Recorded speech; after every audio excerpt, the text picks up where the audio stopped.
তোমার উপর অবধারিত করে নাও দীর্ঘ নীরবতা, দীর্ঘ সময় চুপ করে থাকার বিষয়টা তোমার উপর অবধারিত করে নাও। ফাইন্নাহু মাকবাদাতুন লিশ-শাইতান, কারণ এই কাজটার মধ্য দিয়ে শয়তান বিতাড়িত হয়ে যায়।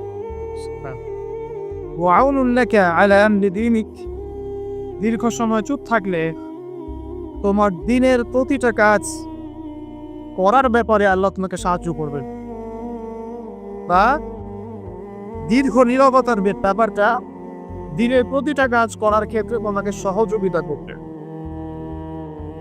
কুলতু, আমি বললাম, জিদনি ইয়া রাসূলুল্লাহ, হে আল্লাহর রাসূল সাল্লাল্লাহু আলাইহি ওয়াসাল্লাম, আমাকে আরো বাড়িয়ে দিন, আরো কিছু বলুন, আরো কিছু ওসিয়ত করুন।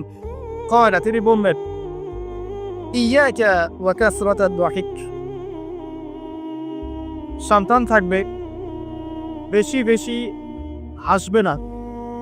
ফাইন্নাহু ইউমিতুল কলব, কারণ যারা অধিক পরিমাণে হাসাহাসি করে তাদের কলব মরে যায়, তাদের কলবের মৃত্যু ঘটে।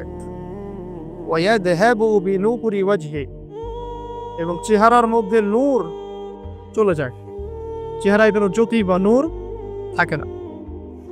কুলতু জিদনি ইয়া রাসূলুল্লাহ, হে রাসূল সাল্লাল্লাহু আলাইহি ওয়াসাল্লাম, আমাকে আরো বাড়িয়ে দিন, আরো কিছু ওসিয়ত করুন। ক্বালা, এবার তিনি বললেন সাল্লাল্লাহু আলাইহি ওয়াসাল্লাম, কুলিল হাক্কা ওয়া ইন কানা মুররান, সর্বদা সত্য কথা বলবে, সত্যের উপর থাকবে যদিও এটা অন্যের কাছে তিক্ত হয়। সত্য কথা বলবে যদিও এটা তিক্ত শোনায়। কুলতু জিদনি ইয়া রাসূলুল্লাহ, তিনি বলছেন, আমি বললাম, হে আল্লাহর রাসূল, আরো বাড়িয়ে দিন আমাকে।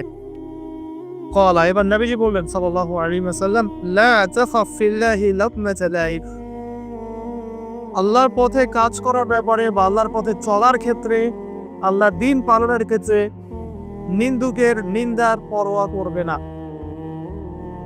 আল্লাহর ব্যাপারে নিন্দুকের নিন্দার সমালোচনা পরোয়া করবে না। কুলতু জিদনি ইয়া রাসূলুল্লাহ, তিনি বললেন, আমি বললাম যে আরো বাড়িয়ে দিন হে আল্লাহর রাসূল আমার জন্য।